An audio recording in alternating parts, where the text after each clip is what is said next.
Have you ever tried to double a recipe only to have it fail completely?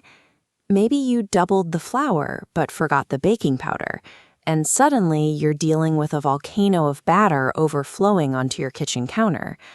To prevent that kind of mess, we rely on a steady recipe. Take a simple lemonade. To get that refreshing taste just right, you mix exactly 2 cups of tart lemon juice for every 3 cups of water. Now, if you're hosting a crowd and need a larger batch, you might use 4 cups of lemon juice and 6 cups of water.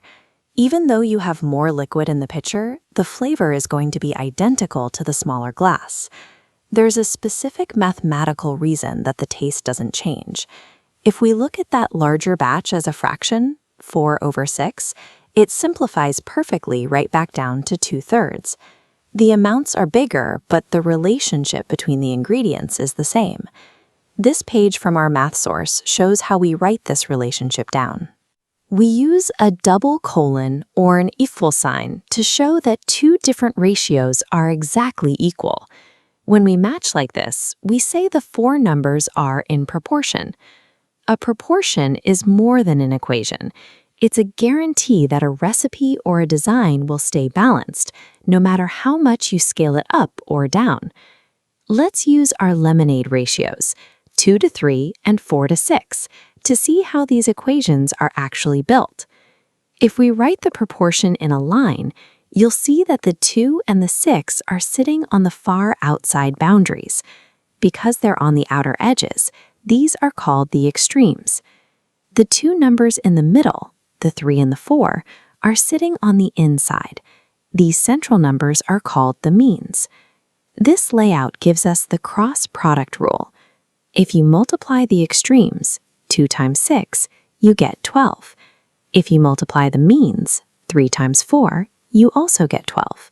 For any valid proportion, those 2 results will always be identical.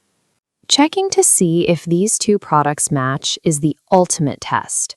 If the numbers are the same, you can be sure your ratios are perfectly scaled. This math becomes very useful when you're missing a piece of the puzzle. Imagine a baker whose recipe uses 3 cups of flour to make 7 dinner rolls, but needs to scale it up to feed 28 people. We can set this up as a proportion with a missing piece. We write the original ratio, 3:7, and set it equal to our goal, an unknown amount of flour, x, for 28 rolls. Now we just apply the rule. We multiply the means, 7 times x, and set that equal to the product of the extremes, 3 times 28, which is 84. To find x, we divide 84 by 7, which tells us the baker needs exactly 12 cups of flour. By using the cross-product rule, the proportion moves from a simple checkup to a tool that helps us calculate exactly what we need to get the job done. Proportions even help us design products like coffee cups. Imagine you're creating 3 sizes, small, medium, and large, and you want the jump in size between each one to feel consistent to the customer. Let's say the small cup is 4 ounces and the large cup is 9 ounces. We need to find the perfect medium size to sit between them. You might be tempted to just add the same amount of liquid to each size, but that makes the change feel smaller as the cups get bigger. To keep the feeling of the size increase consistent, we use a ratio. We set it up so the ratio of small to medium is exactly the same as the ratio of medium to large. This is called a continued proportion. In worked example 1, you see this setup. The unknown medium cup, x, repeats in the middle. Cross-multiplying 4/x and x/9 gives x squared equals 36. Taking the square root gives 6 ounces, a consistent step up. This repeating middle value is the mean proportional.